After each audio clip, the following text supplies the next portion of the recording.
যাবত হয়ে আসছে।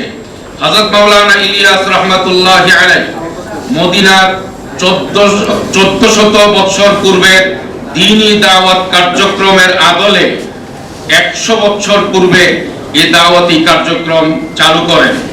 দাওয়াত ও তাবলীগের কাজ দুই ভাগে চলে থাকে। প্রথমটি হলো অনাগ্রহী ব্যক্তিদের কাছে প্রচলিত প্রথা তথা মসজিদে দাওয়াতের মাধ্যমে। দ্বিতীয়টি হলো আগ্রহী ব্যক্তিদের কাছে তালিমি তাবলীগ তথা মাদ্রাসার মাধ্যমে এই দাওয়াতি কার্যক্রম দুইটি ধারায় পরিচালিত হয়ে আসছে।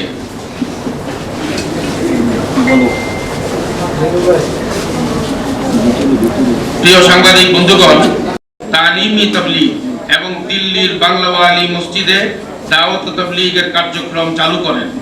একই ধারাবাহিকতায় বাংলাদেশেও দাওয়াত ও তাবলীগের কার্যক্রম ঢাকার কাকরাইলস্থ মালওয়ালি মসজিদ এবং তালিমি তাবলীগী কার্যক্রম মাদ্রাসা উলুমে দ্বীনিয়া মালওয়ালি মসজিদের মাধ্যমে পরিচালিত হয়ে আসছে। শুরু হতে কার্যক্রম দেশীয় ব্যবস্থাপনা, প্রশাসনিক, আর্থিক লেনদেন এবং বিদেশি মেহমানদের দাওয়াতনামা সহ সকল বিষয়াদি মাদ্রাসা উলুমে দ্বীনিয়া মালওয়ালি মসজিদের মাধ্যমে পরিচালিত হয়। টঙ্গী ইজতেমা ময়দান সংক্রান্ত সংশ্লিষ্ট নথি পর্যালোচনায় প্রতীয়মান হয় 2017 সাল পর্যন্ত একই প্যাডে ব্যবহৃত হয়ে আসছে। দুঃখের বিষয় হলো ভ্রান্ত সাতপন্থীগণ 2018 সালের অক্টোবর মাসে নিজেদেরকে নতুন পরিচয় উপস্থাপন করবার জন্য তাবলীগ জামাত বাংলাদেশ নামে নতুন প্যাড সৃজন করে তাদের নতুন কার্যক্রম চালু করে। যদিও তাবলীগ জামাত বাংলাদেশ বা বাংলাদেশ তাবলীগ জামাত বলতে মাদ্রাসা উলুমে দ্বীনিয়া মালওয়ালি মসজিদকেই বোঝানো হয়। প্রিয় সাংবাদিক বন্ধুগণ, আমাদের মাদ্রাসা কেন্দ্রিক কার্যক্রম যা কাকরাইলের পক্ষ থেকে পরিচালিত হয়ে আসছে এবং দাওয়াত ও তাবলীগ কেন্দ্রিক কার্যক্রম যা কাকরাইল থেকে ইতিপূর্বে শুরু থেকে পরিচালিত হয়ে আসছে, সকল কার্যক্রম ইজতেমা কেন্দ্রিক কার্যক্রম সহ সকল কার্যক্রমেই আমাদের কাকরাইলস্থ যে মাদ্রাসা উলুমে দ্বীনিয়া মালওয়ালি মসজিদ, এই মাদ্রাসার প্যাডেই সকল কার্যক্রম পরিচালিত হয়ে আসছে। 18 সালে আমাদের সাদ সাহেবের অনুসারী যারা সাতপন্থীগণ, তারা নতুন এক পদ্ধতি চালু করবার জন্য তারা নতুন প্যাড তৈরি করে এবং সেই প্যাডটা দিয়েই তারা তাদের কার্যক্রম নতুন করে চালু করে। প্রিয় সুধীবৃন্দ, আপনারা নিশ্চয়ই অবগত আছেন কিছু স্বার্থান্বেষী ও ইসলাম বিদ্বেষী মহলের ষড়যন্ত্র ও কুপ্ররোচনায় বাংলাদেশের তাবলীগের এই মহান দাওয়াতি কার্যক্রমে কিছু লোক ভারতের মাওলানা সাদ সাহেবের পক্ষে অবস্থান নিয়েছেন। আলহামদুলিল্লাহ, দেশের জমহুর উলামায়ে কেরাম অর্থাৎ সম্মিলিত উলামায়ে কেরামের সরাসরি তত্ত্বাবধানে শুরাই নিজামের মাধ্যমে আমরা দাওয়াত ও তাবলীগের কার্যক্রম পরিচালনা করে আসছি। বিভেদ সৃষ্টিকারী পক্ষগণ বেআইনিভাবে যমুনা ভবন ঘেরাওয়ের নামে ধ্বংসাত্মক কর্মসূচিও তারা হাতে নিয়েছিল। পরিতাপের বিষয় হলো 2024 সালের 17 ডিসেম্বর, প্রিয় সাংবাদিক বন্ধুগণ, আপনাদের সর্বোচ্চ মনোযোগ আকর্ষণ করছি। পরিতাপের বিষয় হলো 2024 সালের 17 ডিসেম্বর দিবাগত গভীর রাতে টঙ্গী ইজতেমার মাঠে জোরপূর্বক প্রবেশ করে সাতপন্থীরা ব্যাপক ক্ষয়ক্ষতি চালায় এবং প্রচুর পরিমাণ ঘুমন্ত ব্যক্তিদেরকে আহত করে এবং কয়েকজনকে ঠান্ডা মাথায় তারা খুন করে। এ বিষয়ে 2024 সালের 18 ডিসেম্বর তারিখে, অর্থাৎ যেদিন এই হত্যাকাণ্ডের ঘটনা তারা ঘটিয়েছিল এর পরের দিন 18 ডিসেম্বর তারিখে স্বরাষ্ট্র মন্ত্রণালয়ে অনুষ্ঠিত সভায় এই হামলাকে সাত অনুসারীদের দ্বারা সংগঠিত হামলা হিসাবে নিশ্চিত করা হয়। অর্থাৎ এটা কোনো দুই পক্ষের দ্বারা সংগঠিত হামলা নয়, এটা এক পাক্ষীয় হামলা। সাতপন্থীরা বিনা কারণে বিনা উস্কানিতে রাতের অন্ধকারে ঘুমন্ত মুসল্লি তাবলীগের সাথীদের উপরে তারা তাণ্ডব চালায়, নারকীয় হত্যাকাণ্ড চালায়, ঠান্ডা মাথায় তারা খুন করে, এবং এটা ছিল একপাক্ষীয় হামলা। এটা তখনকার সেই বৈঠকে রাষ্ট্রের গুরুত্বপূর্ণ উপদেষ্টাগণ তারা ঐক্যমতে তারা এই মত পোষণ করেন। সেই মোতাবেক টঙ্গী পশ্চিম থানায় দায়েরকৃত হত্যা মামলায় চার্জশিট দাখিল সহ দৃশ্যমান কোনো অগ্রগতি এখনো পর্যন্ত হয়নি। ওই সময় সরকার সাধারণ জনগণের ক্ষোভ প্রশমন ও পরবর্তী শান্তি শৃঙ্খলা রক্ষার স্বার্থে স্বরাষ্ট্র মন্ত্রণালয় থেকে 2024-24 ডিসেম্বর তারিখে 510 নম্বর স্মারকের মাধ্যমে বিশৃঙ্খলা সৃষ্টিকারী কাকরাইল মসজিদে প্রবেশ, যারা বিশৃঙ্খলা সৃষ্টিকারী সাতপন্থী তাদেরকে কাকরাইল মসজিদে প্রবেশে নিষেধাজ্ঞা দেয়, এবং আমাদেরকে অর্থাৎ শুরাই নিজাম ওয়ালা যাদের যে সকল মুরব্বীদের পক্ষ থেকে আজকের এই সংবাদ সম্মেলন, শুরাই নিজাম ওয়ালা যারা আছেন মুরব্বিয়ানে কেরাম, তাদেরকে কাকরাইল মার্কাজ মসজিদে সার্বক্ষণিক অবস্থান করে দাওয়াত ও তাবলীগের কার্যক্রম পরিচালনা করার অনুমতি দেয়। প্রজ্ঞাপন যেটা জারি হয়েছে এর পরপরই 2024-এর 4 ফেব্রুয়ারি 2025-এর 4 ফেব্রুয়ারি তারিখের 63 নম্বর স্মারকে মাওলানা সাদ সাহেবের অনুসারীগণ পরবর্তী বছর থেকে তাদের বিশ্ব ইজতেমা এবং তাবলীগী কার্যক্রম টঙ্গীস্থ ইজতেমা ময়দানে আর করতে পারবেন না। এরূপ শর্ত পূরণ সাপেক্ষে শেষবারের মতো সে বছরের 14 থেকে 16 ফেব্রুয়ারি পর্যন্ত এই কয়দিন ইজতেমা করার সুযোগ দেওয়া হয়, এবং তারা এই শর্ত মেনে স্বাক্ষর পূর্বক ইজতেমা এর জন্য মাঠ গ্রহণ করেন। আপনাদের সদয় অবগতির জন্য এতৎ সংক্রান্ত দস্তাবেজ পেশ করা হলো। এই বিষয় দুইটা সর্বোচ্চ গুরুত্বপূর্ণ বিষয়, যার ডকুমেন্ট আপনাদের হাতে হাতে পৌঁছে দেওয়া হয়েছে। অর্থাৎ যখন নাকি ঠান্ডা মাথায় খুন করা হলো, তখনকার সারা বাংলাদেশ উত্তপ্ত হয়ে গিয়েছিল। এদেশের তৌহিদি জনতা, মুসলমান, তাবলীগের সাথী কেউ এই হত্যাকাণ্ডকে সহজভাবে মেনে নিতে পারছিলেন না। সেই সময়ে দেশের শান্তি শৃঙ্খলা বজায় রাখার স্বার্থে স্বরাষ্ট্র মন্ত্রণালয় থেকে প্রজ্ঞাপন জারি করে এই নির্দেশনা দেওয়া হয়, যারা এই বিশৃঙ্খলাকারী সাতপন্থী তারা এই কাকরাইল মার্কাজে আর প্রবেশ করতে পারবে না, এবং শুরাই নিজাম ওয়ালারাই কাকরাইল মার্কাজের দায়িত্ব তারা গ্রহণ করবেন, তাবলীগী কার্যক্রম পরিচালনা করবেন। পাশাপাশি যেহেতু তারা আসলে এই হত্যাকাণ্ডের সঙ্গে তারা জড়ায় যায়, সেই জন্য সরকার নিরাপত্তার স্বার্থে এবং শান্তি শৃঙ্খলার স্বার্থে 2025-এর 2 ফেব্রুয়ারি আরেকটি প্রজ্ঞাপন জারি করেন।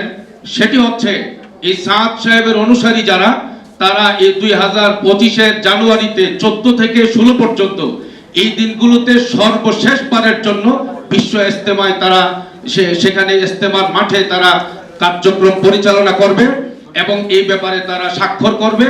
এই শর্ত যদি তারা পূরণ করে, তাইলেই কেবলমাত্র তারা মাঠে কার্যক্রমে অংশগ্রহণ করতে পারবে।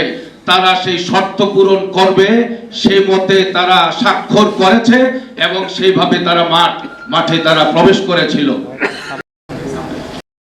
2 নভেম্বর তারিখে মাননীয় স্বরাষ্ট্র উপদেষ্টা, ধর্ম উপদেষ্টা ও গণপূর্ত উপদেষ্টা এবং স্বরাষ্ট্র ও ধর্ম সচিব মহোদয়গণের উপস্থিতিতে আগামী বিশ্ব ইজতেমা 2026-এর আয়োজন সংক্রান্ত একটি জরুরি সভা ধর্ম মন্ত্রণালয়ে অনুষ্ঠিত হয়।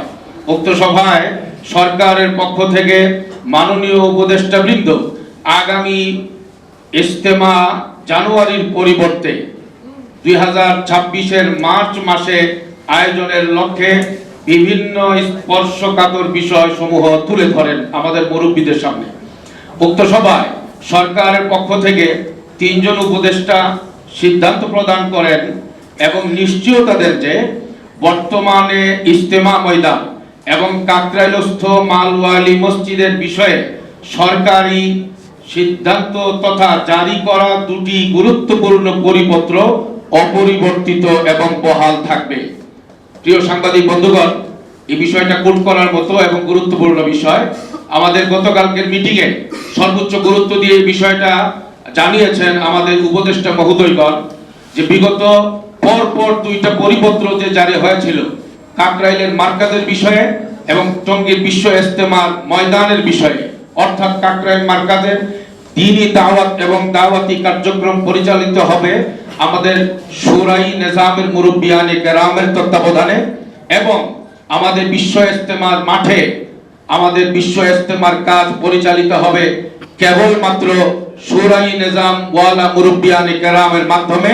এবং তারা যেহেতু এই শর্ত পূরণ করে গতবার সর্বশেষ ইজতেমা করেছেন, এই ইজতেমার মাঠে তাদের আর দ্বীনি কোনো রকমের কার্যক্রম, দাওয়াতি কোনো রকমের কার্যক্রমের সুযোগ নাই সরকারি প্রজ্ঞাপন অনুযায়ী। বৃন্দ, তাবলিগ জামাত বাংলাদেশ অর্থাৎ শুরাই নিজামের দায়িত্বশীলদেরকে আগামী টঙ্গীর বিশ্ব ইজতেমা আগামী জানুয়ারির পরিবর্তে 2026-এর মার্চ মাসে আয়োজন করার জন্য তারা অনুরোধ জানান। প্রিয় সাংবাদিক বৃন্দ, তাবলিগ জামাত বাংলাদেশ অর্থাৎ শুরাই নিজাম তাবলিগের এই মেহনতকে দ্বীনি একটি খালেস মেহনত হিসাবে বিশ্বাস করে দ্বীনি কাজের অংশ হিসেবে বর্তমান সরকারের অনুরোধকে শ্রদ্ধার সাথে গ্রহণ করে আগামী বিশ্ব ইজতেমা 2026-এর মার্চ মাসে আয়োজন করবার বিষয়ে শুরাই নিজাম ওয়ালা মুরব্বিয়ানে কেরাম একমত পোষণ করেছেন। আমরা বিশ্বাস করি সরকারের গতকালকের অর্থাৎ 2025-এর নভেম্বরের 2 তারিখের অনুষ্ঠিত অনুরোধে সবাই যে অনুরোধ করা হয়েছে সেই অনুরোধ মেনে 2026-এর মার্চ মাসে বিশ্ব ইজতেমার আয়োজন করা, এই বিষয়টাকে সরকারকে রাষ্ট্রীয় কার্যক্রমে সহযোগিতার শামিল আমরা মনে করি। মার্চ মাসে বিশ্ব ইজতেমা সুষ্ঠুভাবে সম্পন্ন করার নিমিত্তে আমরা বর্তমান অন্তর্বর্তীকালীন সরকারকে নিম্নলিখিত অনুরোধগুলো জানাচ্ছি। নাম্বার 1, আগামী মার্চ মাসে আমাদের বিশ্ব ইজতেমার আয়োজন করবার জন্য বর্তমান অন্তর্বর্তীকালীন সরকারের পক্ষ থেকে আমাদের শুরাই নিজাম ওয়ালা মুরব্বীদেরকে যে বিশেষ অনুরোধ জানানো হয়েছে, সেই মার্চ মাসের বিশ্ব ইজতেমাটা তো ইচ্ছে করলেই 2 দিন 3 দিনে এটা আঞ্জাম দেওয়া সম্ভব না। এটাকে সুন্দরভাবে সুচারুরূপে সফল করতে হলে দীর্ঘদিন আগে থেকেই তার প্রস্তুতি নিতে হয়। সেই প্রস্তুতির অংশ হিসেবে কয়েকটি অনুরোধ শুরাই নিজাম ওয়ালা মুরব্বিয়ানে কেরামের পক্ষ থেকে বর্তমান সরকারের প্রতি অনুরোধ জানানো হচ্ছে। নাম্বার 1, স্বরাষ্ট্র মন্ত্রণালয়ের 2024-শে ডিসেম্বর তারিখের 510 নং স্মারক এবং স্বরাষ্ট্র মন্ত্রণালয়ে 2025-এর 2রা ফেব্রুয়ারি তারিখের 63 নং স্মারকের আদেশ বা সিদ্ধান্ত বাস্তবায়নের লক্ষ্যে ডিসেম্বর 2025-এর অর্থাৎ আগামী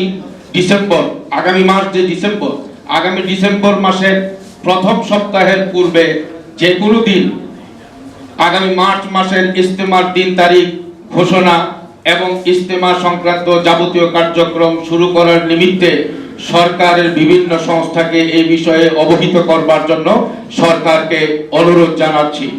নাম্বার 2, 2026-এর মার্চ মাসে অনুষ্ঠিতব্য বিশ্ব ইজতেমা যথাযথভাবে সমাপ্ত করার নিমিত্তে টঙ্গী বিশ্ব ইজতেমা ময়দানকে অস্থায়ীভাবে কেপিআই ঘোষণা করবার জন্য সরকারকে অনুরোধ জানাচ্ছি। কেপিআই মানে কি পয়েন্ট ইনস্টলেশনস, অর্থাৎ একটা গুরুত্বপূর্ণ স্পর্শকাতর স্থাপনা হিসেবে সরকার যদি ঘোষণা দেয়, তাহলে অন্যান্য গুরুত্বপূর্ণ রাষ্ট্রীয় যে স্থাপনাগুলো সেখানে যেমন নিরাপত্তার বিষয়টা গুরুত্বের সঙ্গে সরকার দেখবে, এই আগামী যে দিনগুলো আসবে মার্চ মাস পর্যন্ত, সেই দিনগুলোতেও যেন সরকার আমাদের বিশ্ব ইজতেমার পুরো এরিয়াটাকে গুরুত্বপূর্ণ স্পর্শকাতর এরিয়া হিসেবে ঘোষণা দেয় এবং তার জন্য যথাযথ ব্যবস্থা যেন গ্রহণ করে।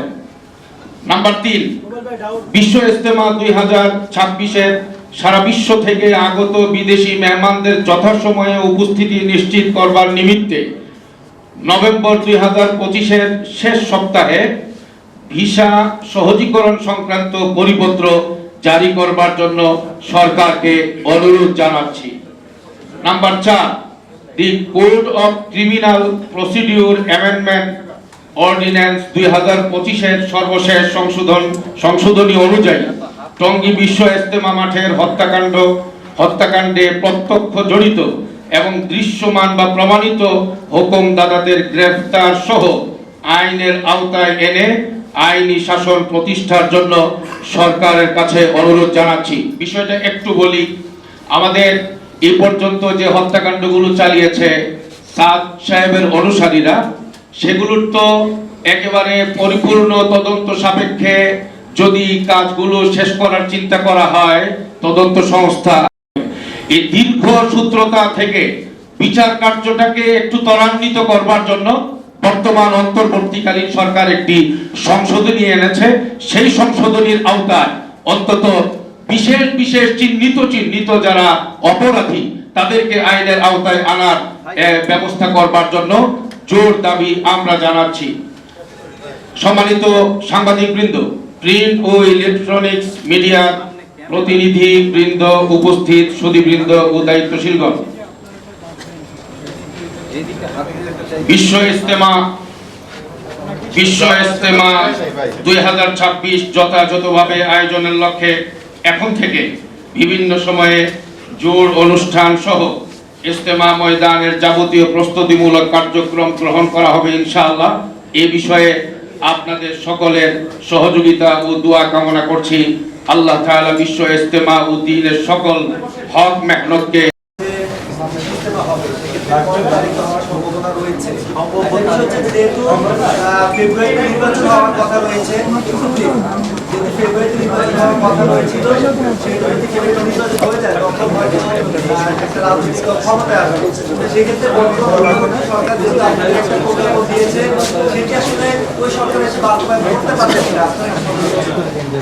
এ ব্যাপারে আমরা আজকের এখানে আবেদন করছি।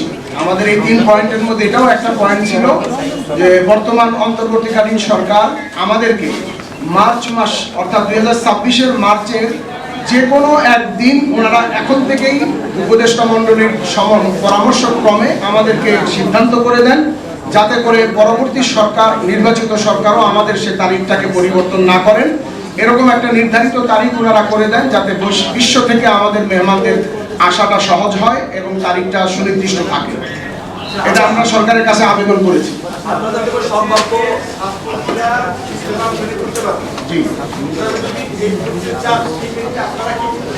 আচ্ছা, ওনারা যদি করতে চান তাহলে আজকে আমরা আপনাদের কাছে দস্তাবেজ হিসেবে, দলিল ডকুমেন্ট হিসেবে আপনাদের কাছে দিয়েছি।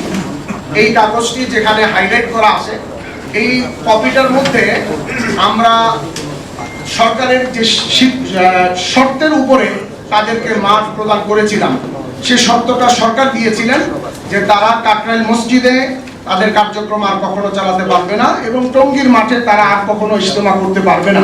এটা সরকারি প্রজ্ঞাপন এবং এই নিমিত্তে তারা এই শর্ত মেনে তারা দস্তখত করে মাঠ বুঝে নিছে এবং এই শর্তের সাথে তারা মাঠ ফিরিয়ে দিয়েছে এবং সরকার তাদের কাছ থেকে নিয়ে আমাদের কাছে বুঝিয়ে দিয়েছেন। সুতরাং যদি তারা এর পরেও এর ব্যত্যয় ঘটায় তাহলে আমরা মনে করি সরকারি এর ব্যবস্থা গ্রহণ করবে। যেহেতু তারা এটা সরকারি প্রজ্ঞাপনের বিরোধিতা করবেন, তো সেটা সরকারি ব্যবস্থা গ্রহণ করবে। তারাও বিভক্তি হয়ে গেছে, একটি পক্ষ আপনাদের, একটি পক্ষ হচ্ছে মাওলানা সাদ সাহেবদের। জি, এখন সাধারণ মুসল্লিরা তো দেখতে চায় যে একসঙ্গে ইজতেমা হবে, তো আপনারা আসলে এটি এবছর করতে পারবেন কিনা, এটি আসলে একটা বিষয়। আবার মাওলানা সাদ সাহেব অনুসারীরা বলছেন যে তাদের উপরে হামলা হচ্ছে, তাদের মানুষ মারা গেছে, তাহলে আসলে এই হত্যার দায়টা কি আসলে আপনারা নিচ্ছেন কিনা এবং এবছর আসলে এক হচ্ছেন কিনা? কারণ আপনারা বলছেন যে তারা করতে পারবেন না, তাহলে তাদের যে অনুসারীরা আছেন, মুসল্লিরা আছেন, তারা কি করবেন? আচ্ছা, এ ব্যাপারে আমরা আপনাদেরকে বলতে চাই যে যে দস্তাবেজটা আপনাদেরকে দেয়া হবে, এটা ছাড়াও আপনারা জানেন যে দ্বীনি বিষয়ের মধ্যে আমাদের দেশ মসজিদ মাদ্রাসার দেশ, ওলামাদের দেশ।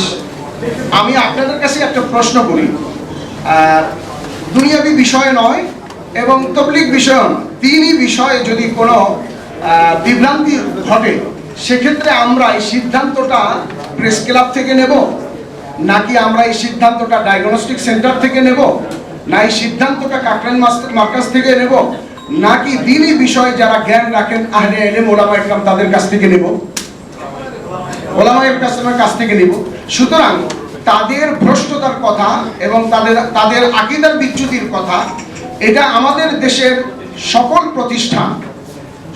প্রতিষ্ঠান এবং আমাদের দেশের সকল গ্রহণযোগ্য ওলামা ইকরাম বা জাতীয় মসজিদের খতিব মাওলানা মুফতি আব্দুল মালিক সাহেব সহ আমাদের দেশের সেরা বিদ্যাপীঠ পটিয়া, হাটহাজারী, লালবাগ, ফরিদাবাদ, কামরানীরচর সহ সকল প্রতিষ্ঠান এ ব্যাপারে, রহমানিয়া সহ তারা এ ব্যাপারে ফতোয়া প্রদান করেছেন, যেটা বই আকারে বের হয়েছে। তাদেরকে সহযোগিতা না করা, যদিও বাহ্যিকভাবে তারা দ্বীনি কাজ আঞ্জাম দেয় বলে দেখা যায়, কিন্তু বস্তুত তাদের আকীদার বিচ্যুতির কারণে তাদেরকে সহযোগিতা করা এক ধরনের দ্বীনের উপরে হস্তক্ষেপ করার শামিল। বিধায় আমরা তাদের ইজতেমা সেখানে হোক, এটা আমরা চাই না। তবে তারা যদি করতে চায় সেটা সরকারের ব্যাপার, যেহেতু সরকার প্রতিশ্রুতি দিয়েছেন আমাদেরকে এবং আমাদের সাথে ওয়াদাবদ্ধ, প্রতিশ্রুতিবদ্ধ যে এখানে শুধুমাত্র শুরাই নিজামের ইজতেমাই হবে, এটা তাদের কাছ থেকে স্বাক্ষর নিয়েছেন। আমরা মনে করি যে তাদের এখানে করার কোনো রকমের কোনো সুযোগ নাই। আমি যেটা বলছি, হত্যার বিষয়টাই বলছি, আপনারা একটু আশা করি শুনবেন ইনশাআল্লাহ। আপনারা একটু যদি পিছনের দিকে যান এবং পিছনের ঘটনাগুলোকে আপনারা খতিয়ে দেখেন, আশা করি মিল খুঁজে পাবেন। যেই রাত্রে হত্যাকাণ্ড হয়েছে 17 তারিখে ডিসেম্বরে, সেই দিবাগত রাতে, সেই সময়ে এর আগের দিনেই এই সাদ সাহেবের অনুসারী যারা বাংলাদেশি সাদ বিরোধী, তাদের যিনি প্রধান মুরব্বী বাংলাদেশে ওয়াসিফ সাহেব, উনি ওনার পক্ষ থেকে একটা পত্র পাঠিয়েছেন। সেই পত্রটার মধ্যে উনি লিখেছেন যে এইবারের জোটটা হলো সম্পূর্ণ ব্যতিক্রমী জোট, সবাই যার যার মতো করে প্রস্তুতি নিয়ে আসবা, হাতের মধ্যে টর্চ লাইট এবং বিভিন্ন রকমের প্রস্তুতি, শুকনো খাবার, এই সবগুলো নিয়ে আসবা। এই ধরনের কথা তো আমাদের তবলিগ জামাতের জোরের প্রস্তুতির ভেতরে কখনোই থাকে না। রাতের অন্ধকারে এইভাবে টর্চ লাইট নিয়ে আসবে। আর আমাদের ওলামায়ে কেরামের সাথে যারা চলেন এবং ওলামাদের তত্ত্বাবধানে, শুরাই নিজামের তত্ত্বাবধানে যারা তবলিগি কার্যক্রম চালান, কাকরাইল এবং ইজতেমার মাঠে যারা থাকেন, তাদের তো ওইরকম কোনো প্রস্তুতি ছিল না। রাতের বেলায় তারা ঘুমন্ত ছিলেন এবং সেই ঘুমন্ত ব্যক্তিদের উপরে তাদের প্রধান মুরব্বীদের নির্দেশে তারা অগত্যা অতর্কিত হামলা চালায়। এবং এটাও আপনাদের সামনে আনতে চাই, বর্তমান অন্তর্বর্তীকালীন সরকার তাদেরকে বলেছিলেন আপনারা একটু থামেন, একটু ধৈর্য ধরেন, আগামীকাল 18 তারিখ আপনাদের সঙ্গে মন্ত্রণালয়ে বৈঠক হবে। কিন্তু তারা ওই রাত পর্যন্ত তারা ধৈর্য ধরে নাই। ওই রাতের মধ্যেই কিসের ইশারায়, কিসের জন্য তারা অতর্কিত হামলা চালালো। এবং হামলা যে তারা চালাইছে, 30,000-এর মতো কাছাকাছি লোক তারা নিয়ে এসে তারা সন্ত্রাসী কায়দায় ভিতরে ঢুকলো এবং যেটা আমাদের সকলকে ভাবাইছে, পুরা দেশকে তখন উত্তাল করে দিয়েছিল, সকলেই উদ্বিগ্ন ছিলেন। সর্বশেষ যে বিষয়টা বলতে চাই, পরের দিন আমাদের মন্ত্রী পরিষদ অর্থাৎ উপদেষ্টাদের ব্যাপক উপস্থিতিতে যে মিটিং হয়েছে, আমরা এখানে বক্তব্যের মধ্যে উপস্থাপন করেছি। তারা সবাই বলেছেন যে এটা দুই পক্ষের না, একপাক্ষীয় হামলা এবং এটা কেবলমাত্র সাদপন্থীরাই একতরফা হামলা করেছে। একতরফা, নিশ্চিতভাবে একতরফা হামলা যদি কেউ করে, সেই একতরফা হামলার ভিতরে তো নিজেদের মানুষও তো তাদেরই ভুলের কারণে রাতের অন্ধকারে আক্রমণের শিকার হতে পারে। প্রথম যে বিষয়টা দেখা, সেই বিষয়টা হলো আক্রমণকারী কারা। যারা আক্রমণকারী, যারা উস্কানিদাতা, যারা হত্যাকারী এবং যাদেরকে এই আক্রমণের সঙ্গে জুড়বার জন্য বলা হয়েছে, তারাই এই হত্যাকাণ্ডের পরিপূর্ণ দায়ভার নিতে হবে। যেটা একটা রাজনৈতিক বিষয়, রাজনৈতিক বিষয়ে দেশের জন্য, সমাজের জন্য, জনগণের জন্য যে কেউ যার যার মতো করে তার চিন্তা লালন করার অধিকার রাখে। কিন্তু কোরআন এবং হাদিস এর কথা যারা বলবে, তারা যার যার মতো করে কোরআন বিকৃত করে তারা উপস্থাপন করবে, এই অধিকার আল্লাহ তাআলার পক্ষ থেকে দেওয়া হয় না। এই জন্য রাসূল সাল্লাল্লাহু আলাইহি ওয়াসাল্লামের তরিকা, সুন্নাত, হাদিস এবং কোরআনে পাকের অনুসরণ করে যারা তাবলীগ করবে, তারাই মুখধারা, তারাই সহিহ এবং তারাই একমাত্র আল্লাহ রাসূলের কথা বলার অধিকার রাখে। এর বাইরে কেউ অধিকারই রাখে না, এক নম্বর। দুই নম্বরে যে প্রজ্ঞাপনটা জারি হয়েছে, প্রিয় সাংবাদিক বন্ধুগণ, যে প্রজ্ঞাপনটা জারি হয়েছে যে সাতপন্থীরা 2025-এর 2রা ফেব্রুয়ারিতে যে প্রজ্ঞাপন জারি হয়েছে, ইজতেমার মাঠে তারা এবারে শেষবারের জন্য আর ঢুকতে পারবে না। এটা কিন্তু সরকার সহজভাবে দেয় নাই।